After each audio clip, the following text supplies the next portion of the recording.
Minnesota Wild trade reports are already heating up as a brand new report has revealed a very interesting player to take place over the injured Nico Sturm, as reports are saying that Guerin is set to make a move. We're going to be breaking it down, going over, as well as the game tomorrow. The updates we have, the lineup, and the injury updates towards not just Jonas Brodin, but everybody else on this team. Ladies and gentlemen, we have a lot to break down here in today's video. Before we do jump into it, though, I ask you one favor, and that's if you haven't already, be sure to hit the sub button, join me here on the channel. We're covering everything Minnesota Wild, especially now with the season upon us tomorrow. The NHL season already underway. The Minnesota Wild are in a very interesting place with a brand new mindset heading in to this season. But we need to jump straight into this. I first want to get over to the trade, what we're talking about, and also where this all sparks from.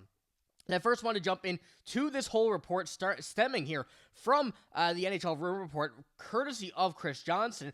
RE, of course, going around, Jack Roslovic. A few teams are already looking at forwards, Minnesota and Columbus. Maybe with one of those teams or someone else that comes in calling, but it's a matter of time on insider trading, is what Chris Johnson had to say about Jack Roslovic, who still remains a free agent. Now, Jack Roslovic is someone that we've spoken about a little bit here, I believe, earlier in the offseason, and the fact that he is still available is very intriguing, especially with what the Minnesota Wild are currently going through with the injury, of course, to Nico Sturm, the update we have on that, which is certainly not in the right direction for the Minnesota Wild. Things are certainly now sparking a conversation regarding this, as this came out yesterday, with the updates today, confirming that it will be out a long time, and perhaps we'll get to further update tomorrow, which just came out yesterday from Michael Russo. We did, and we're going to jump into that here in a moment, but indication I'm getting is Nico Sturm's situation is not good. The Wild really need these young guys to make an impact, or I could see Guerin having to address this.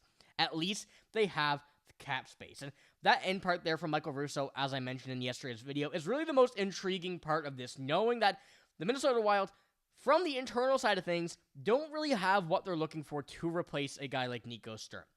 Right now, they're running Hunter Hynes, and we're going to jump into that lineup now and the moves that were made here in a few moments. But going off what they currently have and where they're looking at, it does seem like the free agency market and the trade market are two options that they will explore if the younger players do not get going like the way we want them to. Now, when we do take a look at Jack Roslovic, as we see here, his projection there on the right side is a 3-year deal by $4 million. And this is really not a bad deal whatsoever for Jack Roslovic. The only part is his point production over the past few seasons has not been necessarily the best. And when we come down to that and take a look at where we've been, I know it is a bit small, and you can pause, take a zoom in and look at it, but when you're looking over the past couple of years, with Carolina, New York, and Columbus, with a highest point total of 45 and then dropping slightly ever after that. Last year, getting a bit of a bonus there. He's been a guy that at $4 million has really not been, the player that seems like he would make that much money. He is certainly a guy that can jump into the third, fourth, and maybe even if you really need him to the second line. But as the centers currently stand for this Wild team, we know that we're good. Locked up on the first and second line center with Rossi and Eriksson Ek, and after that is where things can have moving pieces. So for a guy like this, with what the Wild may need to do to get him, and if they're looking for a guy who has the skill of Jack Roslovic, there may be a chance that they do an overpay. Now, a 3-year deal doesn't seem like it would be the case for the Minnesota Wild if they were to go out and kind of put the interest out there in Jack Roslovic, but the fact that he's available right now could do a 1-year deal with maybe 4.5, which is still quite a bit of money, but when you're considering a 1 year, if Nico Sturm is out long term, if they know the length that he will be out, it may be something they do to make sure they can get him, rather than other teams try and go out poach, knowing that the Minnesota Wild will need another center if things are not working out well. And that's going to be something that we have to keep a very close eye on, not just them, but also a team like Columbus, who's circling back and looking at Jack Roslovic once again, or if many other teams are trying to do the same thing and add another depth center to this team. Now, when we do go and take a look at the lines that are set up for tomorrow's game, we see what we've been really looking at for the last little while. Kaprizov, Rossi, Boldy, Foligno, Eriksson Ek, Tarasenko, Trenton Hartman, and Johansson, Ogren, Hynes, and Hynes with Daniil Yurov, seemingly being out for his first game in the NHL, yet to make his debut. But as we know, Ogren there was in the with Hynes with Nico Sturm in the middle is what we were originally looking at. Hunter Hynes has been recalled, and as I mentioned, he was an option that could have stayed at the NHL level before just being sent down to Iowa with the injury to Nico Sturm. We knew a couple days ago that it was something not good, something that was a very kind of interesting thing to see where we were going, especially the fact that that injury was a back injury and that it was not necessarily the most ideal situation for him. And now that seems to be the worst case scenario, that he is out long term. So it's good to see Hunter Hyde getting the opportunity here to go into this game and see how things are going to be working out. However, now going into this and now knowing that this is a much longer term than what we expected from Nico Sturm, it may cause the Wild to have to go out and try and get another veteran, just like Jack Roslovic, as we were kind of talking about here in this video. But other options as well may have to be on the table if this does not work out. And I think, you know, they're not going to rush anything, because I think Danila Yurov is going to be a guy that they're going to try and get in here as well. If Ogren, Hyte, and Yurov end up being a line, or Hynes, Stroza, Yurov, Hyte, Ogren sitting for a few games, there's a lot of options there that they can work with. So I think they're going to try every single possibility before, but needing to get one of these guys is going to be a big piece, as Michael Russo said, and depends on what's planning on going forward. They're going to have to address with whatever cap space they do have, and they do have enough left to really make whatever move they're looking for. So I'm curious to see what you also think about this injury. I think going into this now and having Nico Sturm out long-term, certainly not ideal, as he was one of these guys that they were trying to sign to have that experience, that Stanley Cup, 2 Stanley Cup wins on this team, to get some more of these younger guys kind of in that winning mindset, as we never really had that in Iowa.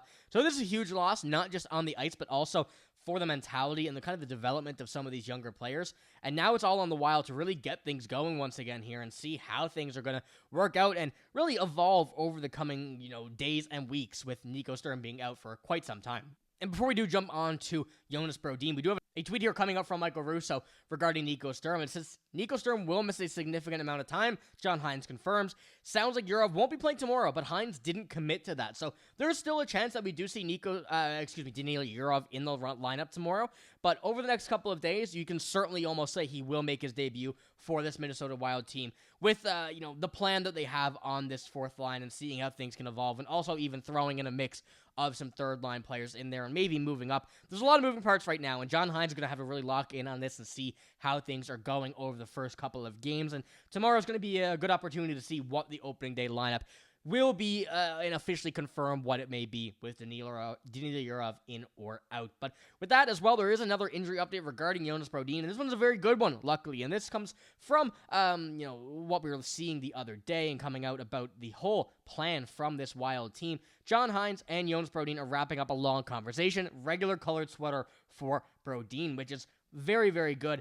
In the blow him up jersey, don't go and, make a crazy hit on him. So sounds like he is very good and on track to make at least his appearance as debut soon. Whether or not it is the first game, I think, is still to be determined. And as we go back to look at that lines that we had, Brodin was still on that fourth pairing with Damon Hunt. So I don't expect to see him in game 1 tomorrow, but I think as early as game 2 or 3, he could certainly make his debut for this team. But as we see, Hunter Hyte debut tomorrow, Zeev Boyum in the regular, and Danila Yurov debut will have to wait. But with all of that coming out now, the roster seems to be set with only a couple moving pieces now due to some injuries. And as we mentioned, the Nico Sturm thing is worse than we thought, so we're going to be keeping updates on not just his status, but also what the plan is for the Minnesota Wild, going from options like Jack Roslovic, which I want to know what you guys think in the comments below, and also going for a lot of internal things with some of these younger guys needing to take a big step up. So let me know what you think about that. But that is all I have here in this video. If you did enjoy, give it a like, hit the sub button as well. I'm signing out, though. Thank you for watching. Hope you have a great day. See you later.